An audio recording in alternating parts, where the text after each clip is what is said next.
Hello everyone, Christina Werner here. Welcome to another video for SimonsStamp.com. Today I'm breaking out an older stamp set from Simon called Seeing Stars. I absolutely love this stamp set. I love stars, and I also love these three colors of Distress Oxide inks. I'm going to be using them today. I have this example of a blended piece, but today I'm not going to do any blending.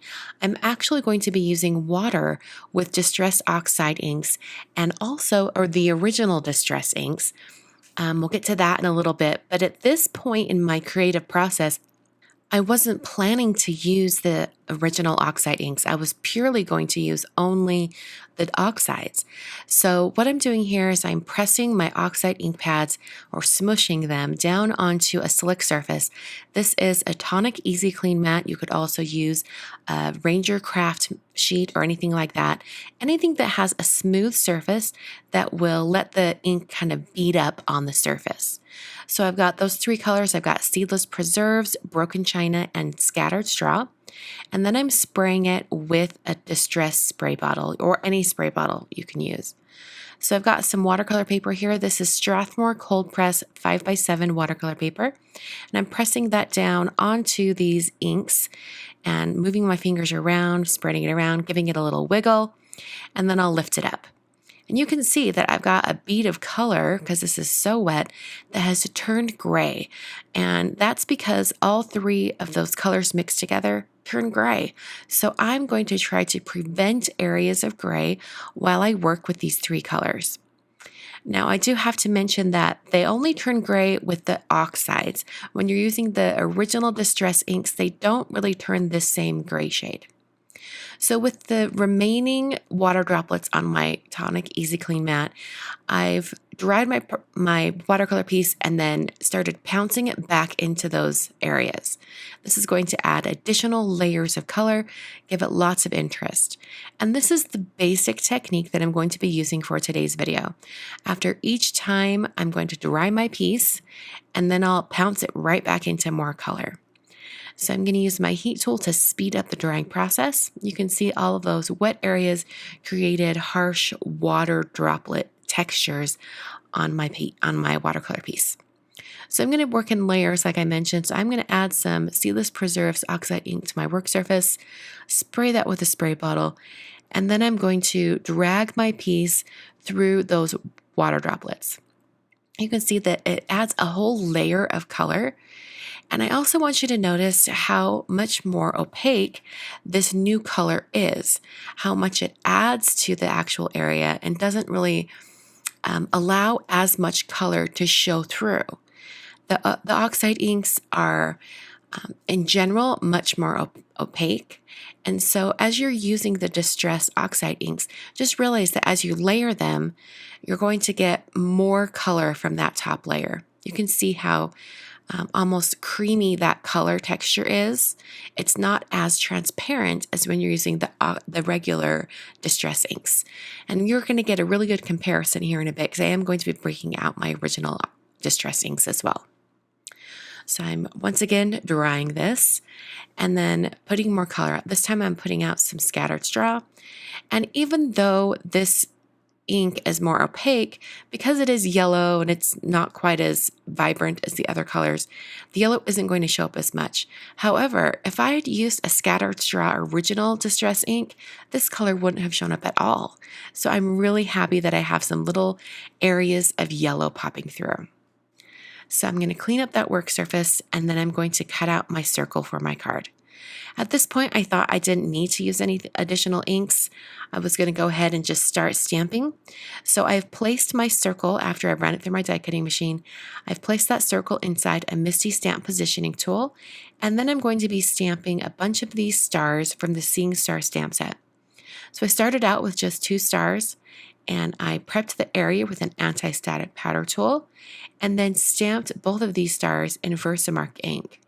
And I'm going to actually stamp these twice. And I'm doing this because watercolor paper in general has a really rough surface. It's not even, it's not smooth, and so it's very difficult to get a really clean line. And because these star images are very dainty, I knew I needed to stamp these twice so that I would get a good impression. So I sprinkled on some white embossing powder. This is alabaster embossing powder from Brutus Monroe, and then hit that with a heat tool until it was smooth and melted. I repeated that process, filling in the entire area of the circle with more of those outline stars and then eventually the solid stars that are included in the stamp set. So I'm sprinkling on some white embossing powder for these last few little stars and hitting that with my heat tool. At this point, I decided that I didn't like how pale the colors were in the background. I really wanted those stamp stars to stand out some more. So now I'm going to come in with some regular distress inks. I'm using Chipped Sapphire right here, and I'm doing the same process. I smushed that onto my work surface, spritzed it with some water, and then pounced my piece into those puddles of color. You can see how much that intensifies the color, and also how the Chipped Sapphire goes on top of the colors that were already there, and it's much more translucent or transparent as it's adding the color. It's not quite as opaque, especially when you start to dry things. I'm adding another color. I'm using Seedless Preserves. Same process, smushing it onto my work surface, spritzing it with water, and then pouncing my piece into those water droplet puddles. So I'm going to kind of spread this around. I'm going to add another color. I decided to bring in Broken China. I wanted more blue, but not quite as intense as that Chipped Sapphire, which turns a little purple. So I'm adding some Broken China. You can see how it brings back that vibrant blue. And then I'll hit that with my heat tool. Now, because these inks aren't opaque and they're very dye-based, you can go back and clean up any of that ink that's on top of the white areas. Because the surface area of the embossed images is slick because of that embossing powder, it repels any water or ink. I then spritzed some water into the palm of my hand and sprinkled that over the area, and then used a paper towel to sop that up. And water reactivates the inks underneath and leaves me with some water droplet textures. So I'm done with that watercolor piece. I'm going to set it aside and work on the rest of the card. My card base was scored at 5.5, and it is made out of some Neenah Classic Crest Solar White cardstock. I forgot the color name there for a minute. So I'm using some vellum for my greeting, and I'm prepping that vellum area with an anti-static powder tool and then stamping those greeting stamps from the stamp set. Using some Versamark ink, I'll just put that down and it leaves a really fine impression of all of those text lines. So I'm going to use that same embossing powder that I used before, and I'll just dip my vellum piece in here. Super easy. And then I'll hit that with a heat tool until it's smooth and melted. It gives it a nice, bright, white embossed line of text. I then put foam adhesive behind my circle watercolor piece, and I placed it down onto the card. At this point, I didn't know exactly what I was doing with that greeting, so I went ahead and adhered this down just so it was on the card. I decided I wanted to adhere this vellum piece directly on top of that circle, so I'm tracing a little line with my pencil, and I'll use some scissors to cut that out. This is so the greeting can go right up against the edge of that circle die cut.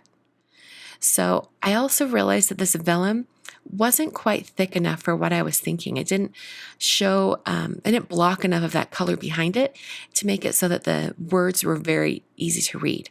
So I decided to double up on the vellum, and I decided to try doubling up on the vellum by gluing two pieces of vellum together using Connect glue from Gina K.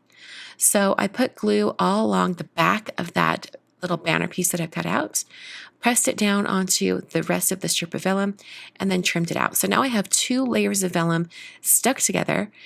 And then I tried another adhesive method to put the banner on the card itself. I use a Xyron sticker maker, and I ran that through and then peeled off the top layer. So this basically applies adhesive to the entire surface area of this banner. And the whole idea behind adhering the vellum is you want the adhesive covering the entire area, and that way you don't see the adhesive. So I'm pressing that down, and then I finished off the card by adding some sequins. These are 8mm and 5mm sequins from Darice.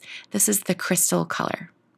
So that is the card for today. Lots of fun with layering of Distress Oxide inks and also the original Distress inks.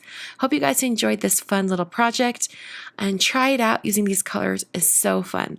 Thanks for watching, and I'll catch you guys in another video very soon.